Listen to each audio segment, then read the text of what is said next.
కళాధారణ అన్నటువంటిది ఆంధ్రాకి పట్టుగొమ్మ లాంటిది.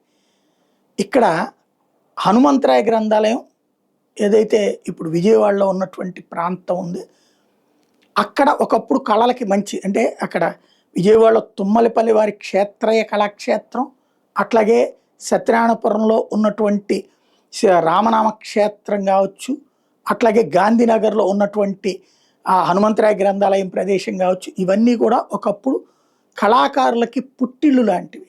నాటకాల దగ్గర నుంచి, పాటల దగ్గర నుంచి, సంగీతం దగ్గర నుంచి అనేకం. అందుకనే అక్కడ ఒక మ్యూజిక్ స్కూల్ కూడా పెట్టారు. ఇప్పటికీ మ్యూజిక్ కాలేజీ అద్భుతంగా నడుస్తున్నటువంటిది. అలాంటి ఆంధ్రప్రదేశ్లో అంటే నడిబొడ్డున ఆంధ్రప్రదేశ్కి, అలాంటి ఆంధ్రప్రదేశ్లో ఏమయ్యింది, మనం ఎందుకని ప్రముఖ కళాకారులు, అది ఎస్పెషల్లీ సంగీతంలో ప్రపంచానికి పాఠాలు నేర్పినటువంటి వాళ్ళు ఎస్పి బాలసుబ్రహ్మణ్యం గారి ఈ మన జానకి గారు కానీ, వాళ్ళ మరణాన్ని తర్వాతన వాళ్ళకి అపూర్వమైనటువంటి గౌరవం ఇస్తున్నాయి తమిళనాడు గవర్నమెంట్. ఆయన పేరునే పెట్టింది కొన్ని ప్రదేశాలకి, అట్లాగే ఆయనకు అపూర్వమైన నివాళులు అర్పించింది. అంత్యక్రియలకు సంబంధించి చూసాం ఏం జరిగిందో.